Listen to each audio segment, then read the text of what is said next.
What's up, you guys? Sean Ross Sapp, Fightful.com. This is the post-AEW show, post-AEW blood and gut show here at Fightful.com, FightfulWrestling.com, and we are live on YouTube.com/Fightful. Leave us a thumbs up. Please subscribe. Tap the bell for notifications. Donate a super chat. If you want your question or statement read on the air, we will get to it at the appropriate time.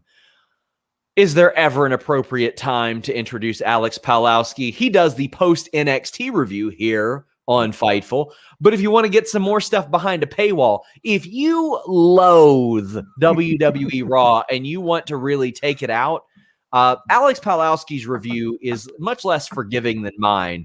You can check that out at FightfulSelect.com. Yeah, it's Unforgiven. Is that was the pay-per-view? Unforgivable. Unforgivable. Yes. I'm really enjoying NXT. Last night was the first night that I was like super excited to review NXT, and then immediately after that had to review Raw, and it just made me so depressed by the end of it. In the middle of all that, we broke a little bit of news, Alex, over FightfulSelect.com. Daniel Bryan's contract had expired, probably one of the biggest stories of the year. Robert, you've been covering a lot of the fallout of that over the last day or so. How you holding up? I'm holding up pretty good because, you see, I cover Raw. You don't get to see my reactions, but I'm losing my sanity. And all I can think of is, God, Daniel Bryan should really go somewhere else. And I hope he does. Well, we'll see. We'll see. There was no big debut tonight. I thought that tonight would have been a really good night to do that. Lots of buzz, but there is somebody else that came back somewhere else. D'Lo Diggs says Dario Cueto is back. That got some buzz for MLW, and Robert, you covered this news cycle an awful lot. This was the perfect time for MLW to drop that, although they're hitting the bricks for a couple months now. They are, and they're going to do a draft, but now we know we've got Azteca Underground. Dario Cueto is El Jefe. Really big news for them. Very exciting, too, because I think Lucha Underground went out when they were still very hot, so they can capture that lightning again. And, Ivelisse is out there on the market, Alex. Sure. If there's any place that you'll say, sure, come on in. MLW, Court's the wrestler whisperer, man. I bet he could do good business with her. Absolutely. And Dario Cueto and her have a history. It's perfect. I'm super excited about it. It's what I love is that it's a cliffhanger, like the old Lucha Underground seasons, where like they would end with like Dario Cueto's in jail, and then you have to wait until the next season to see what happens. It's perfect. Guys, reminder, get your super chat in. I can't tell you how important that is, but if you guys don't mind, subscribe to FightfulSelect.com. I'm breaking news over there every single day. Every single day I have some bit of exclusive news info up there, and I'm doing a Q&A show either tomorrow or Friday as well. So, just enjoy. But we had Kenny Omega and Nakazawa kicking off this show against Jon Moxley and Eddie Kingston. Now, Don Callis says that Nakazawa is going to wrestle this match solo. And I just love that he's doing it in his Best Buy uniform. He's still wrestling. But then Omega makes the attack. Robert, what did you think about this opening match? We knew Nakazawa was going to take the pin. We ain't dumb here. Totally harmless, and I'm more excited that it does seem like, for the time being, Jon Moxley and Eddie Kingston are moving away from Kenny and strictly towards the Bucks. Alex, how'd you feel about this? Omega hit the bricks, and Nakazawa took a nasty spot, which I'm about to criticize in a bit, but we did see Nakazawa taking the majority of the lumps here. Yeah, I mean, that's to be expected. I did appreciate the old, Nakazawa's here by himself. Don't anybody think that possibly Kenny Omega might come in and hit you during your entrance. I thought that was clever and fine. It's they're doing some really good old school heel work with Kenny Omega and Nakazawa. I mean, Nakazawa is a one-man J&J security at this point. He's just there to take lumps and be a stooge. I mean, every good top of the card heel needs a stooge, and Nakazawa's a great stooge. Let me tell you the way that I enjoy the Elite wear these stupid ass hats. Yeah. They wear the most dumbass hats I've ever seen, and I think it's hilarious. Yeah. They wear every kind of stupid, dumb fucking hat in the history of time, and I love it. It's so funny. Like they're trying real hard to look like 95, 96 Click or something like that. It's very funny. They beat up Kingston and Moxley. I mean, I like this because Moxley and Kingston are a threat to the Young Bucks tag titles now. And that's why I keep saying how I love that tag team division so much. It's not a demotion, Alex. Oh, no, certainly not. To work with the Young Bucks? Absolutely not. The thing is that there are, it's so funny to me that we saw in the main event in Blood and Guts, this absolutely top of the card heel faction. And then, but they're not the top of the card heel faction. The top of the card heel faction's over there with all the belts, but it feels like they're on an equal footing. Like, imagine thinking that anywhere else. Like, it's just such a great thing. There are at least 4 different top of the cards in AEW, and they somehow make all of that work. It's amazing. Robert, it feels like there are always like 3 or 4 acts ready, and that's how it should be done. There are a lot of people that are like, oh, well, they're not going to become champions, so why bother? No, why bother? Because you want to build up credible contenders and make people care. Oh, God forbid we have more than just 2 or 3 people at the top. And, one of those is just an obligatory player in a triple threat. God forbid we have a little bit more substance. I love the way AEW does business. It's consistently entertaining. I keep using the term cohesive. It's a very cohesive show, and that I appreciate. We have a super chat from Ryan B. Jam. He says Kenny versus OC is going to be match of the year for Cornette. That was right where my mind went to. I mean, oh my God, there's going to be a Jim Cornette review of a Kenny Omega Orange Cassidy match. And I was calling for this a few weeks ago. I said he beat Jericho at All In and they did nothing, or All Out and they did nothing with it. Now we get to see him potentially against Kenny, or maybe it's a swerve and we just get a match of the year with Pac. We also had Nerd Guru saying the post-match Elite beatdown was perfect for Sami Callihan to make an appearance. Was it not? Mox, Eddie, Moose, Sammy, and Paige beat the Elite. Well, they ain't beating the Elite. That sure ain't happening. Whatever I had hoped for the Impact stuff, it just ain't happening. It just is not happening. It doesn't look like. Yeah, that's really unfortunate. They're too comfortable, I think, playing the third wheel, and I don't see that changing ever because it should have happened by now. We're getting a little distortion on your audio, Robert. It's a little loud. I mean, it's not that bad. Just a little loud. Just a little loud. Crimson says, WWE poisoned wrestling fans for years with bad creative, but AEW is showing us the light. This was War Games. NXT War Games is just glorified steel cage match. I don't have any problems with how NXT does their War Games without the top. It allows for their style to work in better synergy. Yeah, the old War Games, like it was like a 7-foot ceiling, so like people were like bumping their heads against it. This thing was really tall, so it was like there was no roof on it to begin with.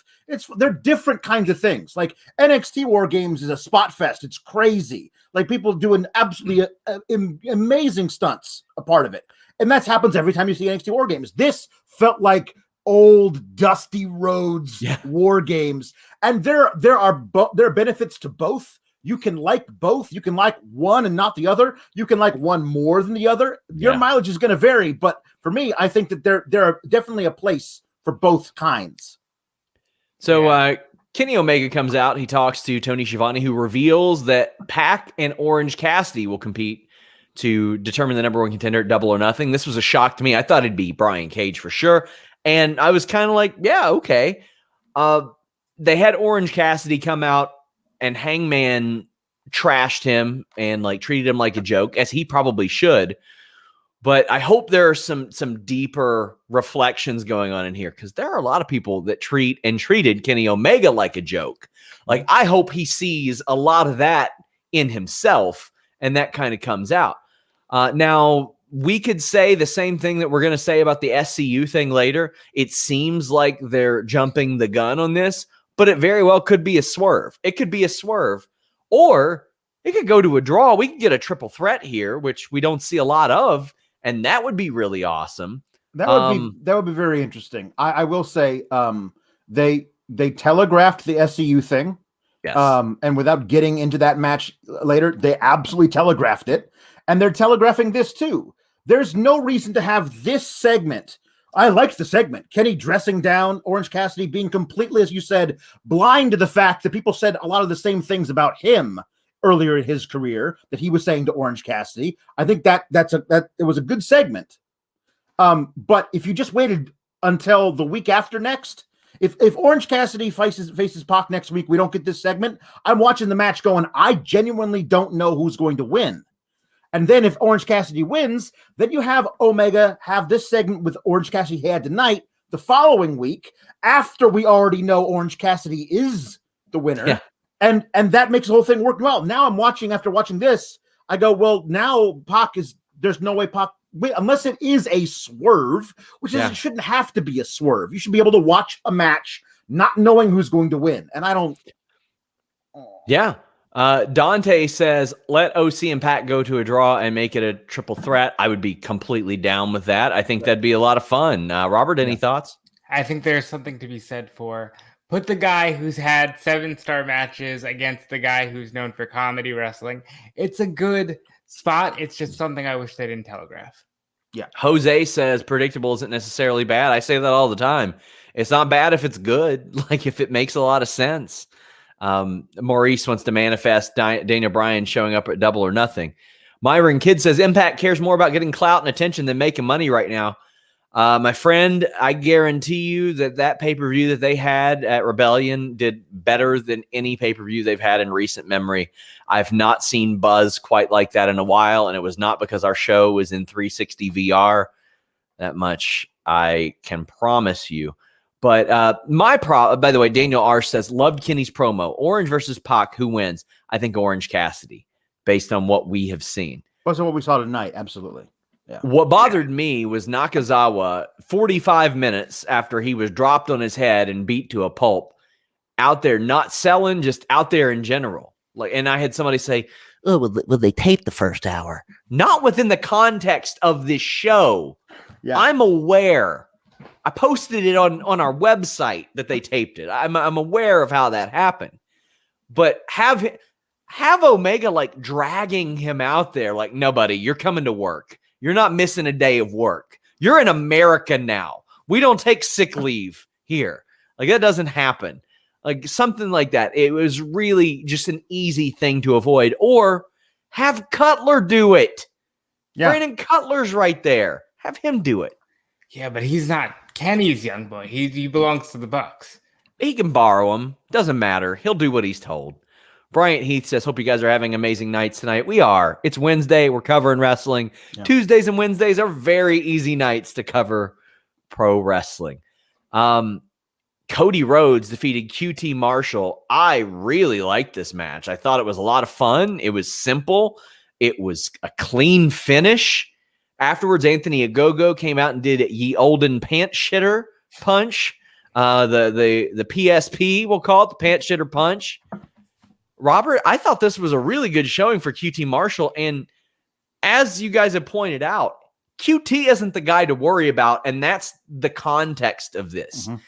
He's good, but he's not that top level, but he's creating guys that can be top level. And that's the story, it seems like, Robert. This was the best possible ending. I'm very glad they didn't drag it out, have QT win.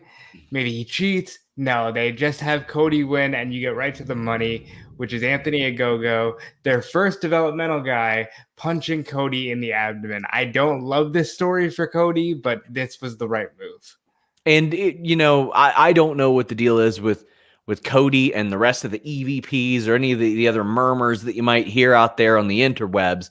I've been trying to find out, but he has been kept very far away from those stories. Hopefully that doesn't last because, quite frankly, there's history there. Mm-hmm. And, yeah, there's history there. But I really like this match, Alex.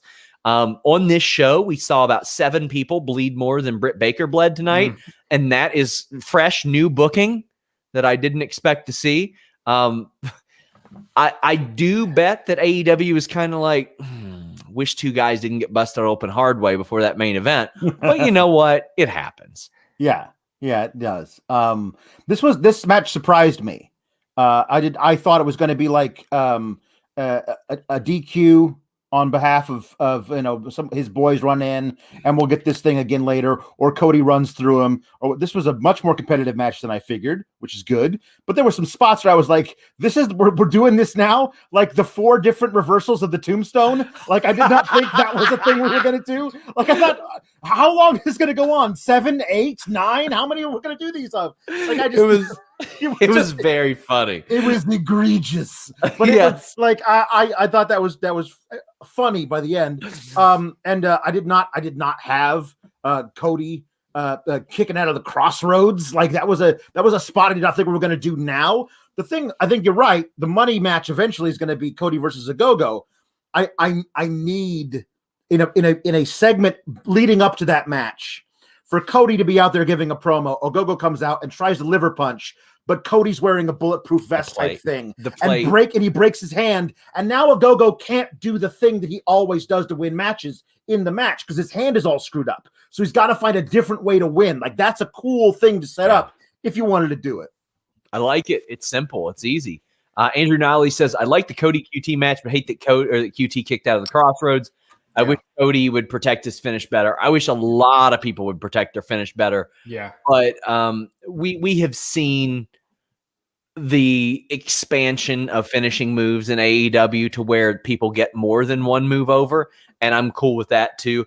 Not every Mirko Cro Cop head kick knocked somebody out. That's what I always try to go back to, is that a head kick from anybody else might not knock you out. Mirko Cro Cop's usually does, but his doesn't always. I believe the term he used was right leg hospital, left leg cemetery. So, pick your poison. We have a super chat from Evan Wright says the eventual Komoroto Dustin should be good. I don't know if it will be, but I think that Dustin is as good in the ring right now as I've ever seen him, Robert. Yeah, this needs to be a Texas bull rope match, and we need to just let a Komoroto just slaughter Dustin, which would be great.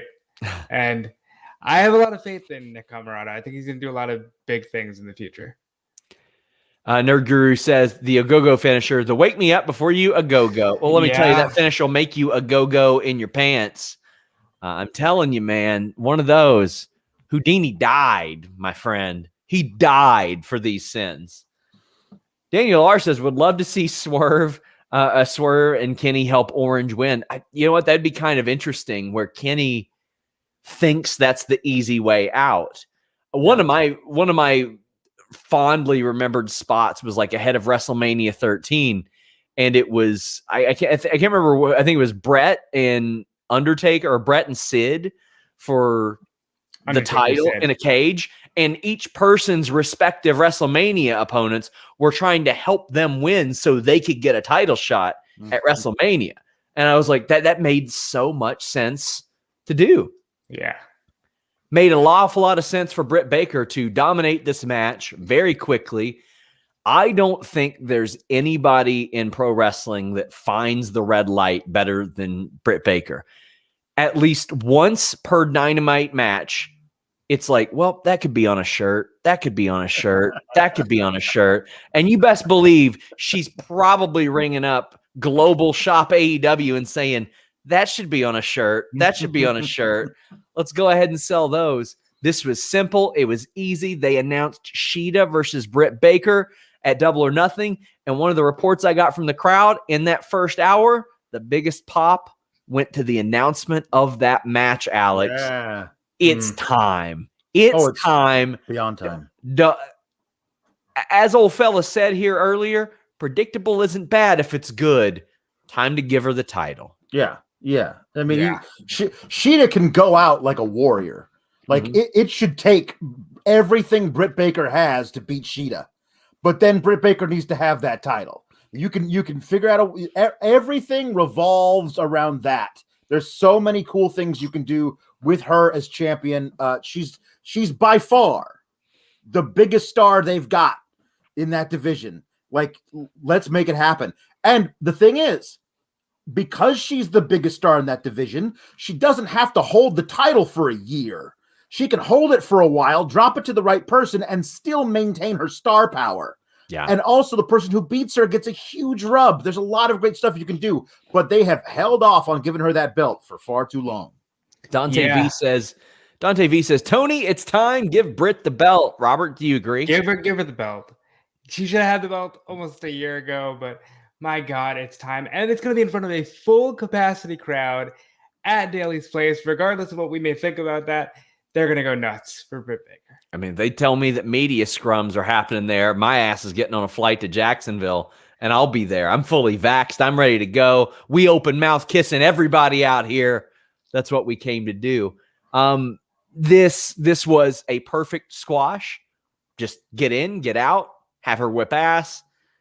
And the thing that I like about specifically AEW and the way that a lot of their heels work, they're not afraid of the babyface. Yeah. She ain't afraid of Hikaru Shida. She's going after Hikaru Shida because she's a badass. And we've proven that. We're past the point of she's the pampered Gucci belt wearing, like, chosen one. She is a Gucci belt wearing chosen one, but she's really freaking tough too, as we've seen. And there's no way to ignore that. Evan Wright says, so happy for Shida to get her title match in front of a sold out crowd. Me too, because she deserves it. Because every time that she goes out there, she does things to the best that she can. And Kenshiro says, Shida, I want to defend in front of full capacity crowds. And then a single finger on the monkey's paw curls down. Oh, man. Chris Reigns says, definitely time for Britt to be champ. Long may she reign. I think we're going to get almost like Charlotte-esque stuff. Like she's going to be a person that they can always go to. Always go to. Yeah. And she is one of the earliest indications that when things aren't working for an AEW talent, they will switch and they will see if it works. And if it does, good. If not, they can just go back. But this was really, really good. The announcement was amazing. The squash match was great. Nerd Guru says, I still don't get why Britt lost to Rosa. I am big on wins and losses mattering, but Robert, I think that within the context of what they did, they made it fit Britt Baker as perfectly as possible. So it doesn't actually count. So that's the main thing for them. And I think January 2nd, 3rd, whenever the first Dynamite is, wouldn't be surprised to see Thunder Rosa take that belt off Britt Baker. Yep. Oh, let me tell you guys about one of my favorite things on this show. Whatever happened in this segment with Ethan Page, Scorpio Sky, and Darby Allin. So I was told this had a little bit of time cut from it, but I think that with the torrid pace, this worked perfectly. Great. It was great. So Scorpio Sky's promo was targeted towards Sting. It was a little cheesy. I was like, okay. Ethan Page's, oh my God, the line that he put out there. He's like, I'm not going to talk about a bunch of matches that nobody watched, but I'm going to talk about the dent I left in your forehead and the piece of metal that's in your elbow. Those are from me. TLDR. Oh my, he summed it up. Like they had a bitter rivalry. I did watch those matches. We covered all that Flow Slam shit. Yeah. We did that.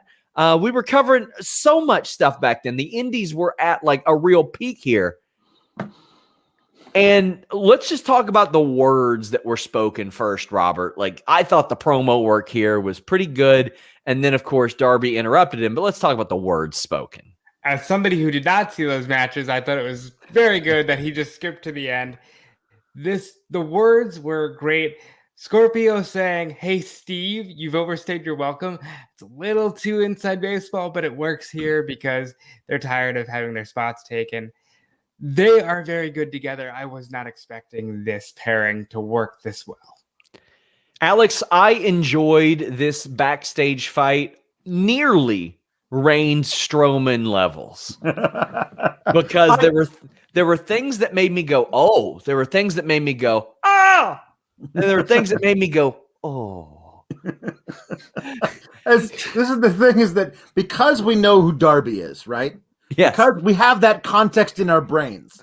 Like, I was like, of course he scales halfway up that scaffolding to do a coffin drop. Like, he went up that thing like 8 feet high in about 2 seconds. Yes, and this dropped on Page like it was nothing. And then Scorpio Sky, who'd been thrown into the trash cans, you see him, what brilliant camera work. You see him from 20 yards away, pick one up and just run at the guy. That's great. But as soon as they tossed him right at the top of the steps, I was like, oh no, Darby, honey, no, it's okay. You don't have to kill yourself for us. We love you already. Your emo face paint daddy loves you. We love you. You don't have to kill yourself for us. And he's like, no, please throw me down this flight of stairs, because that's how I live. That's how I know I'm alive, because I get thrown down flights of steps. Darby Allin, you're crazy, man. Jeez. So they went to the spiked boot, but the funniest thing that I saw tonight was Scorpio Sky darting towards Darby Allin with a trash can over his head.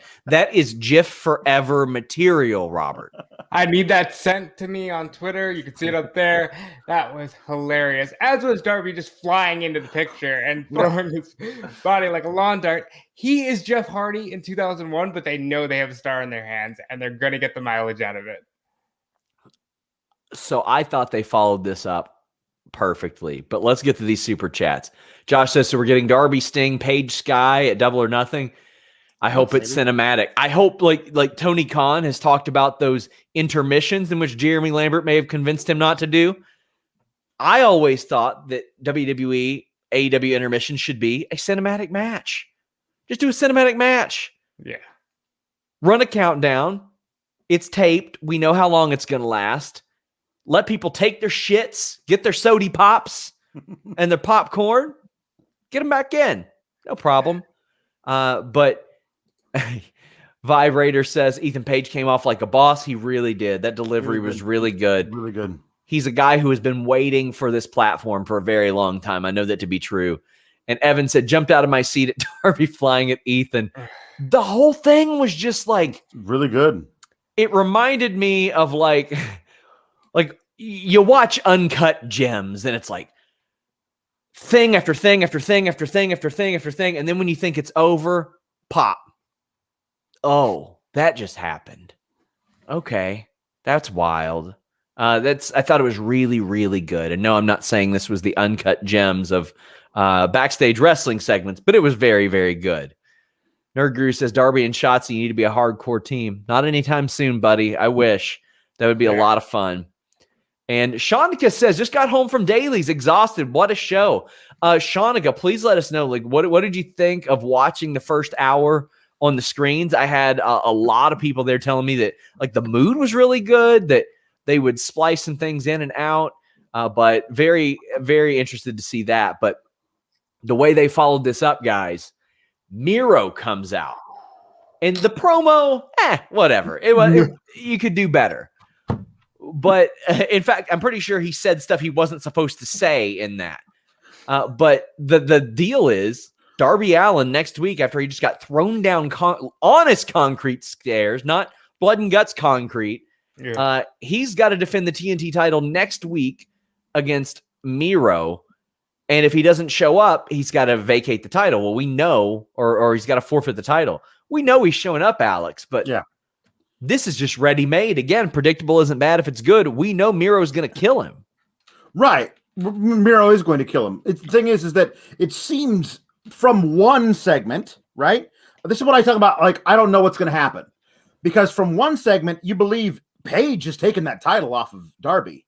And then you get Miro come out, and you may not like the promo. Like, a lot of it seemed jumbled. But the one thing that I got crystal clear is he says, we were going to find out what happens when the man who doesn't mind dying meets the man who doesn't mind killing him. And I was like, that's one of the greatest lines from any promo I've ever heard. And so to me, I'm like, well, of course, Miro's going to murder him next week and take the title, but Ethan Page is going to take the title. Both guys can't take the title. That's great. Now I have no idea how this Miro match versus Darby is going to shake out next week. And that is going to make me tune in. Even if I wasn't being paid to watch it, I would never miss that match now. Josh Cardenas says next week the Miro era begins. Robert, you can Yeah, answer this.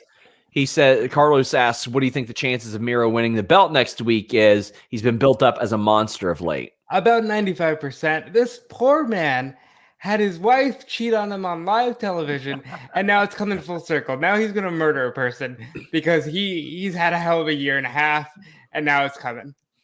And what I love is that he worked that into his story. He worked that into Kip Sabian, who we reported on Fightful, legit injury. He is out. He had been out for a while. He's like, you don't bring your lady to ringside, buddy. And now you're going to learn because I learned the hard way.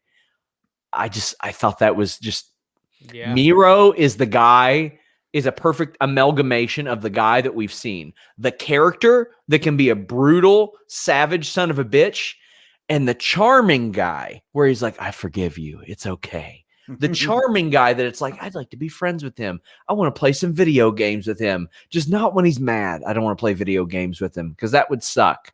No wreck fest when you're mad, Miro. Let's not play that. This is, and I'm with you on the 95% thing. I'm ready. It's happened. And he's never been pinned in AEW, I don't think. So, whoo boy. Whoo boy. 4-way tag team eliminator match. Ricardo Holt said Brian Pillman Jr. wearing a tiger stripe like his dad did. Love it. I love it. I mean, I posted a picture a while back of me beating up a Ted DiBiase wrestling buddy. It actually got me kicked off Facebook for a month. But I was wearing my Bengals jersey that I got for Christmas that morning because I remember seeing Flying Brian Pillman, Cincinnati guy, wearing the Bengals tights. Like, I love that. BFG 301 says Max Caster versus John Cena rap battle. Who wins? I'm going Cena legitimately because I've heard the song Untouchables, and sorry, Max Caster, all due respect. Not yet. But I did like the dark side of the ring line. And Dante V says Max Caster won the match before it started. That's good stuff, Robert. It's really good. 10 years you'll be on dark side of the ring. He called them the Young Cucks, which is just that's rough, but hey, it's low hanging fruit, you know? Yeah. I mean, sometimes that low hanging fruit, it was on the ground, man. You know what? It's still ripe. You scrape it off on your shoulder. Yeah. It's still good. Yep. It's still good. This match, it was fine. Every single time I hear Jungle Boy's music hit, I think, that was a good investment. Yep. That was a good one. I had never heard that song before this. And the moment that I looked it up, I was like, oh yeah, that one's it's gonna be a hit. I think that one's going to do pretty well. We get a Jon Moxley, Yuji Nagata promo for the match next week. Buddy, I grew up watching Yuji Nagata on Saturday night, and I am all for this. I love it. Just so happy with it. What are we expecting here? Anything in particular? I mean, I don't think Yuji Nagata is winning this match, although I don't think that Mox would have any problems putting over Yuji Nagata. They have a direct line to Bischoff, which means they've got a direct line to Sonny Ono, which means I want to see it, and I think it happens. Whether or not Nagata wins, I don't think so. Alex, any thoughts? Yeah, I don't think Nagata wins, but hey, Moxley sold me a ticket, man. He's like, I'm going to kill this old man in this ring because, like, he's like, makes me think. When's the time he's finally going to knock it back up again? Well, maybe I'm going to do it. Like, Bob Moxley is the biggest badass on the planet when he cuts these promos, man. It's so crazy to me to watch him now. And like, this is peak Jon Moxley. And the idea that like, oh, let's have him push a hot dog cart out there. And I know not to like belabor old points, but this guy existed within that person forever, and we're finally getting to see it now. How lucky are we? It's so great. Evan Wright says that Mox Nagata video gave him chills. Well, so good. You know what, fellas? Maybe you're a little over the hill. Maybe you're past your prime. Or maybe you're just thinking that in your head. Maybe you're in your own head. You're worried about it. You're like, oh my gosh, will I be able to make this championship performance? And you can when you use BlueChew.com, code Fightful. Oh, God. Code Fightful. Blue Chew is a unique online service that delivers the same active ingredients as Viagra and Cialis, but in a chewable form at a fraction of the cost. Their tablets help men achieve harder, stronger erections to combat all forms of ED. And it's an online prescription service, so no visits to the doctor's office, no awkward conversations, no waiting in line at the pharmacy, and it ships straight to your door in a discreet package. Let's be real. You don't want to be hanging out. Listen, Robert, if you're not going to get into it, I'll just take over. Oh, fine. I was going to make a line about Nagata wearing blue, but I was going to let you finish. Better yet, you don't want to be going to the doctor's office if you can avoid it right now. I mean, people are getting scheduled for all their other stuff. Plus, you don't want to be there in that jam-packed doctor's office where somebody goes, "Hey, got that stuff for you, dick! Got that stuff for your penis, man! You need that confidence, you're in luck!" No, it comes straight to your door. That way you can come in whatever. Anyway, sign up at BlueChew.com, consult with one of their licensed medical providers, and once you're approved, you'll receive your prescriptions in days. It is all done online. Their licensed medical providers work with you to find the right ingredient and strength for your prescription. It's a chewable. If you don't like swallowing pills, you're all good. Made and shipped in the USA, prepared and shipped direct, cheaper than a pharmacy, cuts out the middleman. How much does it cut out the middleman? How about free? They will give you your first shipment free. Use that promo code FIGHTFUL. All you got to do is pay $5 at shipping. Got to pay the mailman. If you want to give your special delivery, you got to pay for that mailman to give you a special delivery. And like I've said time and time again, maybe you're into your mailman and you tell your mailman, "Hey, you know what? I got that Blue Chew." And he'll go, "What? How, you got Blue Chew? I didn't know." And you'll say, "Yeah, it came in a discreet package." And he's like, "Buddy, there ain't nothing discreet about that package. Let's get this thing going. Let's get this thing rocking." BlueChew.com, code FIGHTFUL. Have an extramarital relationship with your mailman, consensually, of course. You're writing porn storylines now, Sean? I mean, man, I'm running out of ideas, buddy. We are about 2 weeks away from me doing on a pole matches for these Blue Chew reads. It's been 3 years. They are our most loyal sponsor. Bless them. When we get there, I'll do my terrible Russo. We can work with that. Guys, please leave a thumbs up on this video. Get your super chats in. We have so many about this. Tingu Ray says they love the finish of Blood and Guts and overall amazing show. Balar Lasagna saying some people are calling it underwhelming. Do you think too many fans set impossible expectations? Sound like they wanted an actual murder. If they had watched traditional War Games matches, I think the finish was very in tune with that. The final spot, I do think they could have done some quality assurance on that spot. We're going to get to it. Jonathan Grindstaff says that bloody MJF will haunt him. Let's go ahead and talk about this match. The Blood and Guts structure, I thought, looked like $1 million, Robert. I thought it looked really, really great. It was very clear that platform was there for a reason. Yeah. Ending spot aside, this is as good of a War Games match as you could ever see. I didn't love the commercials, but you're on free TV. What are you going to do? Great faction warfare. Almost completely downplayed by the last 3 minutes of it, and I did not like that at all. But MJF and the Pinnacle deserve a medal for wearing white when they knew they were going to bleed buckets, and I appreciate them. And Maxwell, you're a beautiful, beautiful man. So using Sammy at the beginning was great. I almost thought that Sammy was going to take a crazy spot here.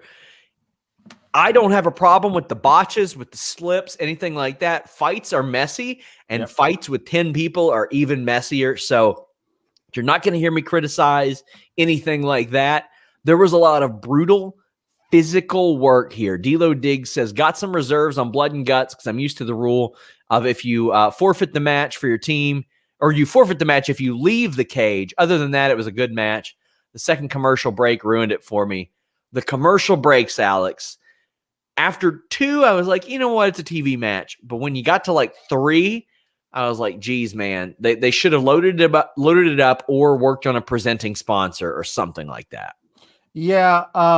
They needed to do like a thing where it was like we're going to shrink it down to a smaller size and just run your stuff, only your stuff. So pay us to, like, you have the whole final hour of AEW. We're going to run your stuff only. We're going to pump, like, brought to you by this thing, because I'll tell you, I need to see this match without the commercials, like a Fight TV, because that apparently on Fight there were no commercials. Yes, that was a super chat that got sent in. Yeah. By the way, like the Valab said, U.S. viewers and international viewers had a really different experience with Blood and Guts. Yeah. Ending was a bit flat, but safety is paramount. Yeah, in regards to the commercials, like yeah. I need to see a cut of this match without the commercials, because they ruined a lot of it for me. Like the biggest part of the match, where Tully gets the key and MJF climbs out of them, that happened during a picture-in-picture.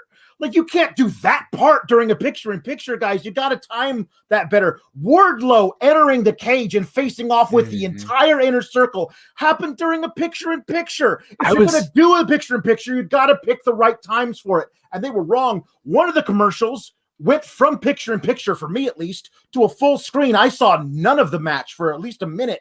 That really hurt it for me. And I want to love the match, but those commercials really took me out of it, unfortunately. We have a lot of people talking about the commercials. Tay Boogie said the pacing was slow. Never saw OG War Games match, so I thought it was going to be like NXT, and it fell flat for me. But after more info, my opinion of the match improved for me. Yeah, this was more of an ode to WCW style, or actually NWA style War Games is what this was. Carlos Easy said that he loved the match, delivered the violence they promised, underwhelmed by the end, and obviously they were done dirty by the camera angle with the fall, but overall was super fun and as good as I hoped. I don't think they were done dirty by the camera view. We'll talk about it. But King Junie said there were no commercials for overseas viewers. So obviously there is a version of that out there. Somewhere out there, Yeah. And Boris is saying the big heel of Blood and Guts is the American TV structure, which it could have been limited commercials. Also, Darby will die next week. Robert, there was a lot to like about this, though. Sammy was flying all over the place. There was the spot, I can't remember if it was Santana or Ortiz, that fell between the ring. That was so cool. Yeah. There were a lot of good spots. It was simple, effective violence that really exemplified this feud. God bless Dax Harwood. Starting the match a la Arn Anderson and bleeding by the first guy in, again, a la Arn Anderson. So much love made towards the NWA and just that whole structure of War Games. I really enjoyed the coast to coast. It's nice to see somebody other than Shane McMahon do that. And the matching gear, Sean Spears bringing in a chair and them being minimal with the weapons, even though they could have brought in whatever they wanted. I really appreciated that. I want to see that commercial-free version because I'm sure it's a 5-star match, but those commercials did kill it.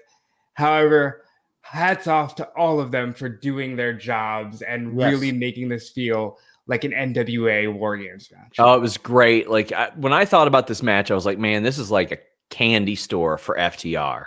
Yes. This is what they dream of. Like it's a playground for them. Nerd Guru, or actually, we've got Nerd Guru saying obviously safety and all that stuff. But I mean, the same show, a guy got thrown down concrete stairs. It was different from War Games, so that's good. That's a very, very good point. And Kim Chi says, guys, I worked at Fox in advertising. These things are contracted before the year in bulk. TNT probably had no options. Much love. I cannot pronounce that. Kyrgyzstan. Kyrgyzstan. There we go. They have been able to do commercial-free spots and presenting sponsors. That's something that can usually be worked out. But I got to say, when MJF came in, how much the crowd wanted to dislike him. They want to hate him. And AEW fans are smart. They're in on it. Most of these people enjoy watching him work, but they know, man, if I want to keep watching him work like this, I'm going to boo him and I'm going to hate him. Yeah. I think that's such a big difference in booking something like that, and where your fans are kind of in on it and you treat your fans like they're smart, versus booking in spite of fans and booking for heat and relying on people who have the heat of, I don't really want to see them, so I definitely don't want them to win. Should I watch this? Maybe. MJF doesn't have that. You want to watch him compete, you want to watch him perform, and then you want to boo him because he's a piece of shit. Yeah. According to Tony Schiavone, live on air, like I was Schiavone. Wow, like it's just so funny how much he despises MJF. Like, well, he hit. They took the turnbuckle off of one of the things, and then Jericho got a hold of it and whacked MJF on the forehead with it. And then Tony Schiavone says, "No, Jericho, you didn't gouge him with it. Gouge him. Take out his eye." I'm like, Schiavone, jeez.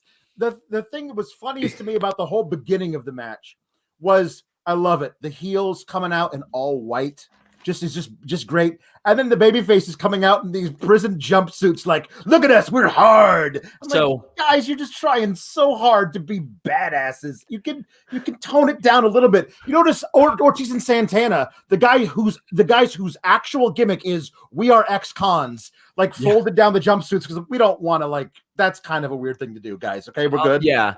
When my wife was watching this with me, she was like, why are they dressed like janitors? I was like, oh shit. Oh man, no. Evan Wright says, "Love they took the ropes apart because why not? They exposed their wood, and if you're exposing your wood, make sure you're confident in it." There you go. Code Fightful. Anakin says, "Where do you rank this among modern war games? For me, it's number 3 behind First Women's in 2017. It's hard for me. I don't so rank. hard. I can't rank stuff like that. It's hard for me to, with as much wrestling as we watch every week. This is a different animal from the modern war games. It's completely hard to compare it. It's NXT's War Games is a completely different kind of thing to me. For one, they're not doing like 10 guys at once. Like at one point there was like 3-on-3-on-3. They did a lot of stuff. It's not submit or surrender, is it, on the NXT one? I've seen pinfalls win those things. So they're a different thing. If they do this once a year, in 5 years, you can look back and rate the 5 AEW ones, but like it's really hard for me to do that with comparing this to NXT. And I don't like submit or surrender. I've never liked it. It paints you into a corner. But I would love to see them do an elimination one eventually. I know that's a lot of people that got to get pinned, but I think it could be a lot of fun too. Seamus Dunn says, Sammy, the star of the show, amazing ring-to-ring cutter and Spanish fly. Whoo boy, Sean Spears going with him on that one was smooth, buddy. Yeah, it was. Sean says, was their live great match. Hager probably got his biggest pop when he first faced off with Wardlow. People been waiting for it. They even had a match. Yep. And I mean, they were popping, hanging from the rafters like this is Tamina versus Nia. Like I was ready for it. Matt Stanford says, Fightful right at the beginning of the pandemic. And wanted to thank you for the great content. Did anyone hit a finish besides submissions for Jericho, MJF, and a C4 for Spears? Thought that was a nice touch. I didn't even notice that. I like that. I mean, that's good stuff. And Matt, thank you very much for the kind words. We appreciate you. This was a big year for Fightful. I don't know if it was a product of the pandemic and people having more time, unfortunately, and then spending it with us and liking us, but we're just glad to have you in general. Evan Wright says, hope they taped a Phoenix match with the 2 rings set up. Me too. That would have been nice. Same. Like again, if this is a thing where AEW does these like annually or maybe biannually, you got to get Phoenix in one of these because I got to see what he can do bouncing from over 2 rings. I like that they had the matches there, but I wish they would have used that a little bit more. Zach Heyman says you can only do these blood and gut matches or it becomes a novelty. Yeah, they're starting slow on the gimmick matches. Ricardo Holt says Jericho clearly bladed. I mean, yeah, obviously. Yeah. But he also says blood and guts ruled. So let's talk about the finish. MJF, Jericho scale the cage, and MJF is very much like, I'm going to do it. I'm going to throw him off. And Sammy's like, no, we submit or we surrender or we submit. Hated it. I'm not crazy about that finish. I'm super crazy about those MJF shots they got on top of the cage because this match had some really bad production at times. Like I was trying to see who was cut on the face-off, and it was like camera cut, camera cut, camera cut, camera cut. It was WWE light, but then when they got on top of the cage, they were on top of their game with those shots. Yep. Bloody MJF is one of those shots that's going to live for a long time. And it was enough to almost make me just like not care about the finish. And then what I thought was a lame looking landing. And I'm all for safety. Like, it doesn't have to be this or Matt Hardy busting his head on concrete. There can be a happy medium. They can test this stuff. They can do quality assurance. They can make sure that this looked okay and looked good, because it was very clear there was the crash pad there. And I mean, I don't know a way around that, but Robert, that's not my job to figure out. That's their job to figure out. Don't do the spot. Do something else. There's many other ways you can put Chris Jericho in peril if the goal is have Sammy surrender for the team. Don't do the spot. That's what I would have done. Maybe have him close the door on his head, a la Ric Flair 97. I know that's what they're going for anyway. There's just so much more you could have done here. And it looked a lot more tame than some of the falls we saw Darby Allin take tonight. So if Jericho's out for a month or so, it's going to feel weird. I think if there's a lesson to be learned from Hell in a Cell, don't peak early with your spot, because for 22 years, 23 years, every time there's a Hell in a Cell and people go outside, people are like, oh my God, they're on top. Oh, they're going down. Well, they threw a spot here, and I don't think they peaked because of the way that this ended with the pad and the diamond plates. Very clearly, it just didn't look good. Chris Raines says, I wish they would have done a different camera angle. Jesse Soto with the super chat of the day. Did Kenny lay the concrete, and was it paid for by Impact? That was fantastic. Yeah. Rob Reed says, a shame how bad the padding and diamond plating look, but I'd rather have Jericho be safe than go full on Mick Foley. Me too. A few years ago, WWE changed the Elimination Chamber structure. It became much more wrestler friendly, and I was all for it. Yeah. You don't need them falling on steel grates. You don't need them barely fitting on the pods to where the first night Rob Van Dam crushed Triple H's throat in the middle of Triple H's biggest push of his entire life. You don't need that. It's much more wrestler friendly. But as Robert said, Alex, you don't got to do this spot. And Zach Barber says, didn't mind the finish, but they got to get better at disguising crash pads. Also, don't add a whole extra set piece that's never been there. Yeah, it was pretty transparent there. Yes. There's a lot that I thought about the finish. The idea behind the finish, loved it. The idea of you better quit. You better surrender, or I'm going to kill your friend here, Jericho. Right? And they do. That's that, and then throwing him off anyway that's also great. The problem is, they took way too long to do the setup. Like, should I do it? Looking around the crowd and everything. Like, you should just dangle him out there, hold him out there. I'm gonna do it, Sammy. Sammy has to do it. That makes sense. But you don't then wait 45 seconds before you throw him off anyway. As soon as Sammy does it, you go, thanks, Sammy, and then you do it right there. Don't give us a chance to wonder if you're going to do it or not. You do it. And then the production of it was all wrong. Like, you can't shoot that angle you got to test it at least to see if those diamond plates are obviously made of cardboard. You can't show that on television because it makes the whole thing not work. Yes. Like, they had a great idea for the storytelling of, like, this is Scar killing Mufasa. It's a classic part of, like, Long Live the King. Like, this is a classic storytelling device. But you have to make sure that the storytelling device isn't ruined by the practical nature of how you're going to do the stunt, because it just didn't work.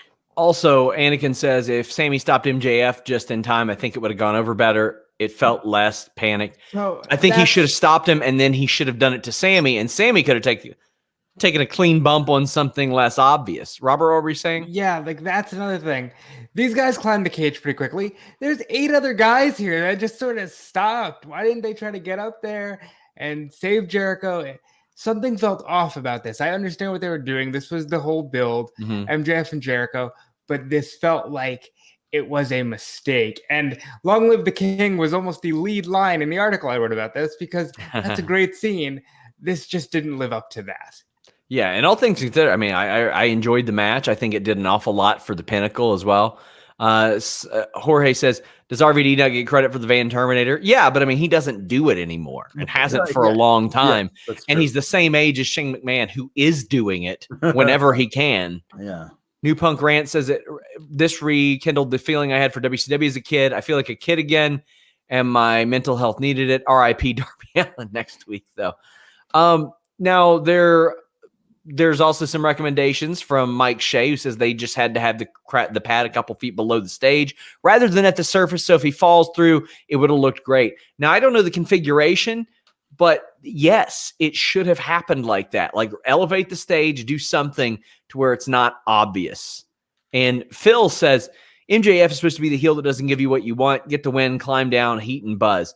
No, you're not supposed to want Jericho to go off. You're a savage asshole, Phil Felice. All due respect. Thank you for the super chat.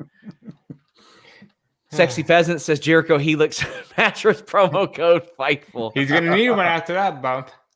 Yeah. Heron says if Sammy was on top of the cage and MJF is holding Jericho nearly falling off, I think the ending would have worked better, but overall, great match. Yeah, having something where like Jericho is maybe dangling if it was a higher thing and then the pad right below, I think would have looked a lot better than the way it went. Zach Amon says nobody criticized Shane McMahon's pillow landing against Taker at Mania. Thank you. Pillows. Thank you for the super chat, bud. But you comparing Shane McMahon flying off of a Hell in a Cell structure, one of the largest of all time, into a much smaller target with a crash pad, a much smaller one underneath that. Whoo boy, that is a really bad comparison. Not the same. Josh says, where do all these guys go after this match?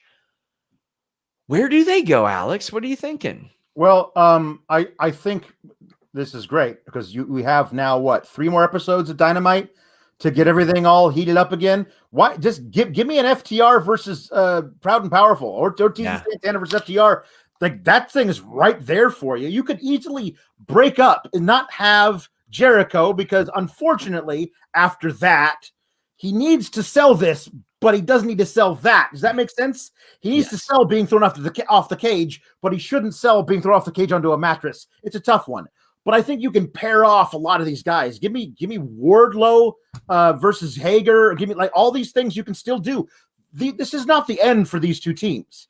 And eventually you're going to get their version of the big blow off is MJF versus Jericho one-on-one. So we'll get that eventually. But right now you can pair these guys off and have individual matches over the next few weeks.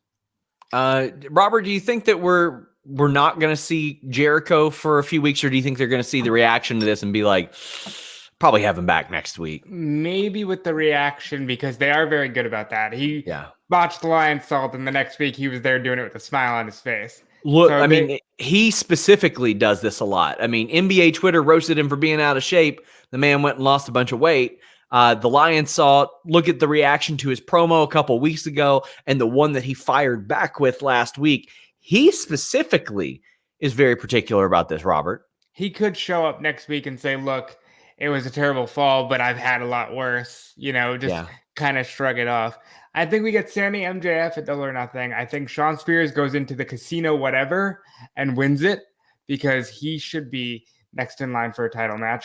And then maybe Wardlow Hager again. Yeah. Stellar Justin Lopez says AEW really need to hire a top-tier professional to run production, preferably someone that's worked for WWE. No, I don't want anybody that's worked for WWE. I don't want anybody that's been indoctrinated by their trash bag, dog shit production, thinking that zooms and cuts and all that stuff and all that is the way to go. I think he's talking about the practical nature. Like the camera stuff. No, get that away from here. Yeah. But they always have their props are always solid. Yes. The way they've set up everything, they would never have. I mean, honestly, they would never have allowed what happened tonight to have happened. They would never have allowed the little firecrackers to go off in that big match. They would never have allowed that to happen. It would not have happened because they protect the camera views in that regard. Yep. When Kofi or Riddle or somebody is flying over the barricade at the Thunderdome, there's a pad back there and you can't see it. Yep. And if they got a good enough shot of it, they'll run it. Yeah. Zach Barber says, I will say the commentators sold the hell out of the bump, and that helped. They got a lot of good commentators, so that's pretty good. We still got a bunch of super chats. August 3 says, I hope everyone enjoyed Blood and Guts commercials featuring QT Marshall's ass.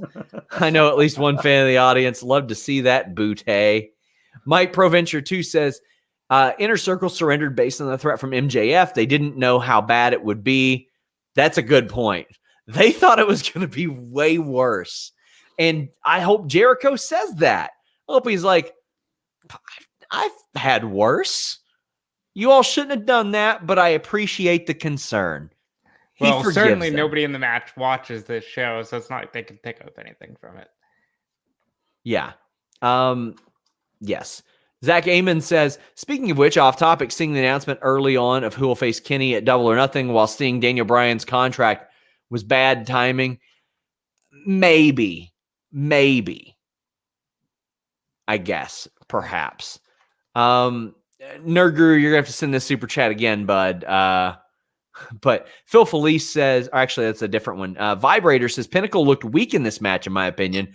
Watch with a non-wrestling fan, and they were bored by how much the good guys were beating up the bad guys. Well, I don't know this is kind of the match for that, though. I mean, they are the bad guys. They got to get their comeuppance somehow. Right. Well, I think during that structure where it was like all the bad guys were taking turns getting their asses kicked.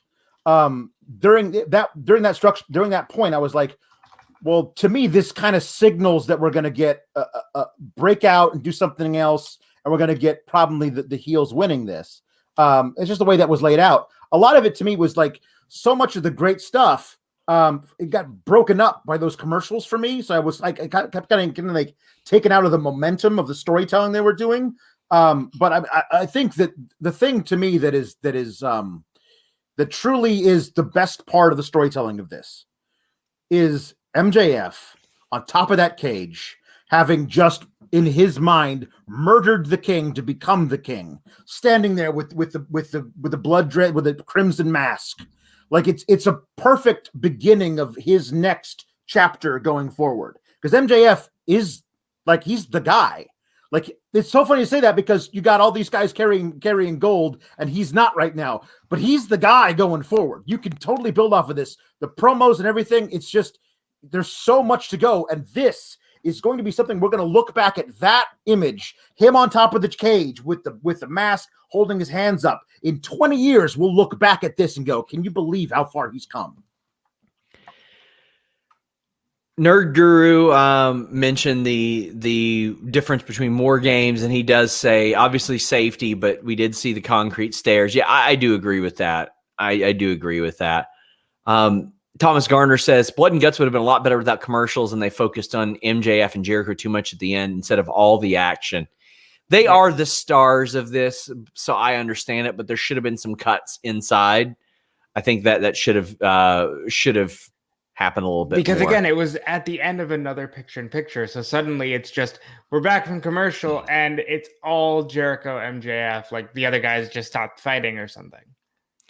JJ Lee asked if the surrender was unclear to anyone else at first. It was clear to me. I saw it. I thought they got that pretty well on camera. So that's kind of the problem with submission or surrender, though. You never really sure. Oh, they gave up. Okay, it's over. Yeah. Yes. Looks like Sammy was calling for a fair catch. Yes. Ricardo Holt says that MJF doing it anyway is savage. That's the idea. He's a piece of shit. There are no redeemable qualities. And let me tell you, one day when there's a bigger piece of shit and the baby faces have to enlist MJF to help them, that will be a really, really good story. They're like, who is the only person we know that can out motherfucker this guy? I can't wait for that. We're going to see that one day. And I'm very excited. Trends Day Sean says, I think the finish fell flat for me because of how they told the story. No building tension, weird pacing after Jericho came in. He did the job just as well as it could have. Maybe someone got hurt. No, it happened the way it was supposed to, from what I understand. But I do understand that finish wasn't for everybody. Completely understand that. Mm-hmm. Ken says, the commercials didn't kill this match for me like it did for others. They should have had less, but any match is made better with less commercials. That's true, but I'm going to seek out the Fight TV version of this as well. Andrew says, absolutely love Blood and Guts. The finish was great. MJF is one of the best heels we've seen in years. if this isn't a true display of the subjective nature of wrestling, especially good wrestling, I think that's a perfect example. JJ does bring up a good point. The roof not stopping escape annoyed me. Yes. Yeah. The roof was there more as a prop today than anything. And I don't know if that's a great thing to establish in your first blood and guts match, unless the second time that they do it, it's straight up saying, hey, we're making sure nobody gets out this time. We screwed up. Kenny built the cage. Impact paid for it. Stuff like that. I think they got to establish that next time. But Alex, Kenny, or Avery says, is Kenny capable of being that POS? I don't think he is. No, it's not that kind of POS. You know what I mean? Like, it's got to be the right type of guy. But the thing about MJF that just is so great is I feel like he might be this generation's Ric Flair in that you're always going to expect him to be a motherfucker. Yes. Even when he's a baby face, even when Flair had that run where he was like, he had that match with Vader where it was like him in the limo being talked to by like Mean Gene, like, are you sure you want to have this match? Because you're going to be killed by Vader. It's like, I got to do it for my family. Like, even when you were doing that Ric Flair, you knew in like 2 months, he's going to turn on Sting. He's going to be the old motherfucker Ric Flair. That's who MJF is to me. Like, he's going to have babyface runs, but we're always going to be counting down the minutes until he turns and become an asshole again. Like, Kenny, go ahead. Sorry. God, Kenny can't be that piece of shit because Kenny, he doesn't even come across that way now. He comes across like he's trying to act like that, and he's just a nerd. Like, and there's nothing wrong with that. That's completely fine. It's just, I don't think he's meant to come across as a genuinely dislikable person. So this is the one that I think of usually. And lots of people bringing it up. Evan Wright, Ken Shiro, Mike Preventure, all say Jay White can be that POS. I tend to think it should be somebody tied to Cody Rhodes because Cody Rhodes having to ask for that help. Yeah, that'd be good. That's some good stuff. And MJF, in my own interview with him, said, you know what? I regret how things went down with Cody Rhodes. MJF is a very smart performer. He does not say shit like that for no reason. Yeah. So, yes. And Greg Carter says that POS is heel power hungry Cody. That's not a bad idea. That's true too. Oh, man. Yeah. And Samoa Joe can out POS MJF, would dwarf MJF. Yeah, but there's some meat on the bone there, buddy, and I'm ready to just sink my teeth in. I can't wait for that. I can't wait for the promos we get. And if we don't get them, I'm going to be so pissed off. So angry. Just promos about you were that little bitch that I pushed in the hallway. I remember you. I never forget a stupid fucking face like that. Oh, my God. Oh, God, I can't wait. So excited already. Raul says, Sammy gave up the advantage. Sammy surrendered. Seeds have been planted for Jericho versus Sammy 2022. Hope you guys see this. One of my Nikita Krylov fan, he's a very casual fan, and he was like, man, Sammy can be a huge baby face. I'm like, yeah, I thought tonight was going to be the night that made him like that. I thought he would be the one thrown off. Yeah. Wasn't the case.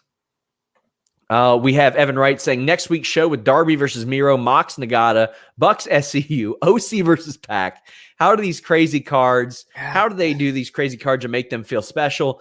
And that we got another super chat from somebody, Mike, saying, how stacked is next week's show? Robert, it snuck up on me. I didn't even realize until it was put in front of me. 3 title matches, number 1 contenders match, and an announcement for a pay-per-view. This is what happens when you have characters that you can actually invest in and spend time investing in. Because, you'll get rid of SCU next week, and then you've got Mox and Kingston at the pay-per-view. You have characters that are worth watching. Corazon King, I won't if they do MJF and Samoa Joe. I will not need Blue Chew on that night. Nikolai says, things I saw from this, Jericho and the Inner Circle are a true family, and Jericho means more than the win. MJF abandoned his team and saved his hide, escaping to the top. I mean, I don't see that last part at all. I see like he baited Jericho to come up there because if I get the advantage, then I can toss him off the top and I can use that. I feel like MJF's is smarter than he is more of a chicken shit to me. But I think that's the only distinction. He's had those chicken shit elements, Robert, but he's always come across as like he's a genius. He's acting like a chicken shit to gain an advantage by making you think he is one. That's what it feels like to me when he does that. He's genuinely cerebral. He's very much like Triple H in that way, that he's a genuine shitbag, and you know that he's the best in the business, so it makes you more angry. I'm beginning to think Sammy Guevara has the heart in the inner circle, and that's going to cost him the inner circle, because you got Jericho, who's a painmaker. You got Santana and Ortiz, who are legitimate badasses, and Hager, who's a legitimate badass. They're going to start to look at him and say, no, you need to stop letting your feelings get in the way because you're costing us here. That's one way you can go with it. Couple more super chats, guys. Please leave a thumbs up on this video. I can't tell you how much that helps us, and if you share. But FightfulSelect.com, I'm going to break some more news there every day. We have Michael Bunge saying, my wife was hyperventilating from laughing so much at Alex's acting during the Blue Chew read. Hashtag the Oscar goes to. I have seen more Alex reactions to Blue Chew reads than I have movies that were nominated for Oscars this year. The only thing that I saw that was nominated for an Oscar was a 10-minute short. That was it, and it was very good. Very sad, actually.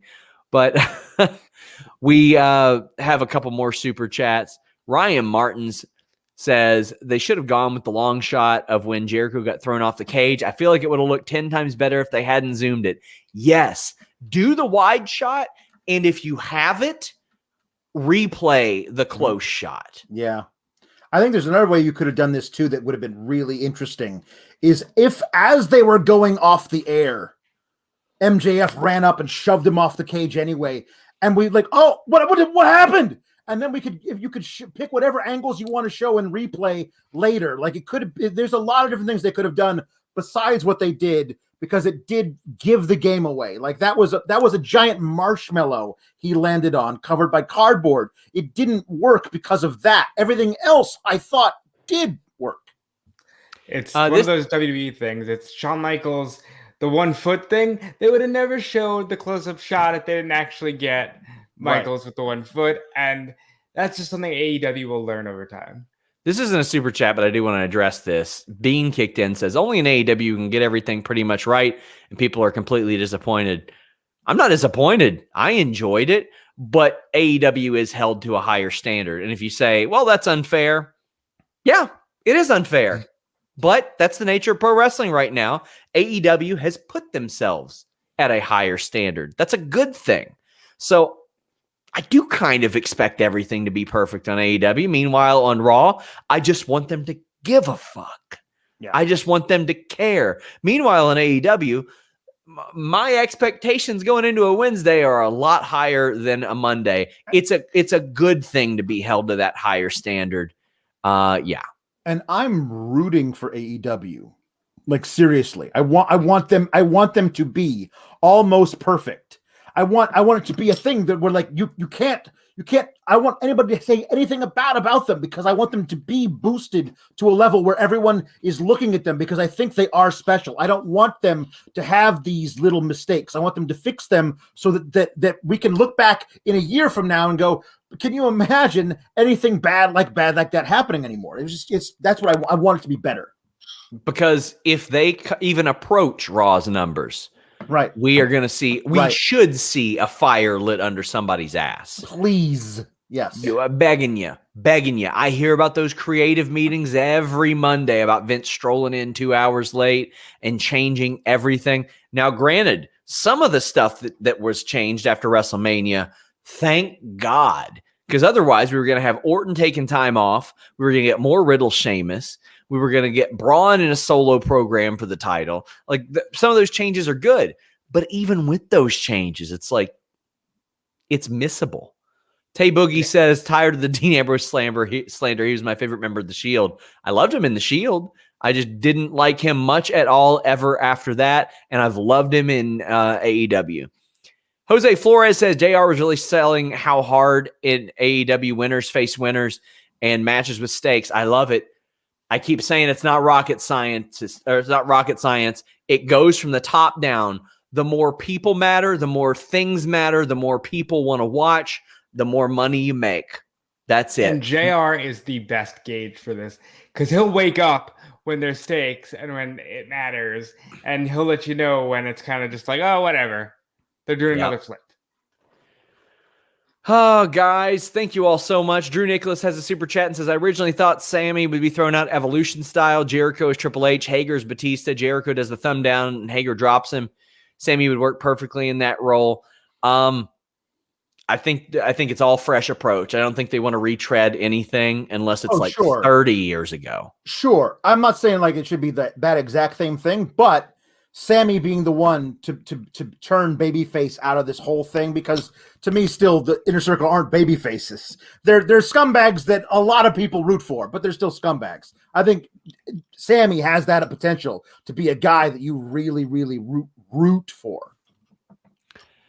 Dante V says people complaining about the crash pads is ridiculous. I love Darby, but taking bumps like he does almost guarantees he might not still be wrestling at Jericho's age. So I don't disagree with some of that.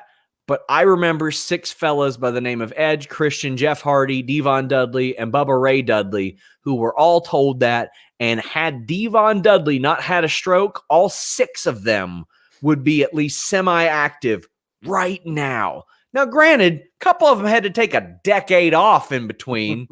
But, I mean, right. Jeff and Matt were known as the biggest culprits of that, and they ain't stopped. I agree about the Darby thing. I worry for him every time he does stuff that he does. Yes, I worry for him. And there is a middle ground between getting thrown down an actual flight of concrete stairs and landing on a marshmallow covered with cardboard. There's a middle ground there where you can be safe. You can land on something that's not going to hurt that bad, but won't look like you're settling into a fluffy cloud to have a nap. Like that, there's got to be a middle ground between those two things. I think that it's perfectly fine to be safe. You just got to make it look real while doing that. Absolutely. And if not, listen, Darby's going to be in one of these matches and he's going to take an actual toss off the cage, and then we won't have to worry about this because we'll be talking about an actual toss off the cage. It's so true. It's so true. Sean Gray says, it's good in a way we have these standards. It means in reality, AEW is doing something right when it goes wrong. Was TNA held up this way?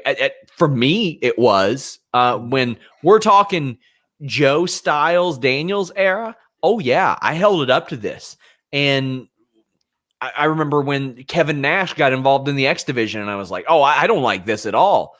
Well, it took about 2 weeks for me to change my tune on that because that was some of the most entertaining TV ever. I definitely held it up to a higher standard, but also AEW started at a higher standard. When TNA started, it wasn't good. It was real bad. Within a couple of years, they were doing Eric Watts in a top program as the commissioner with Don Callis on the other end. And it wasn't good. It wasn't good stuff. They had to re-earn that. So they had lowered their own expectations. AEW started off with really high ones. Ruben Blanco brings up a good point. I don't know if you all talked about it, but I love technique with Taz. I do too. It's one of my favorite things on the show. It's a great way to get a finisher over.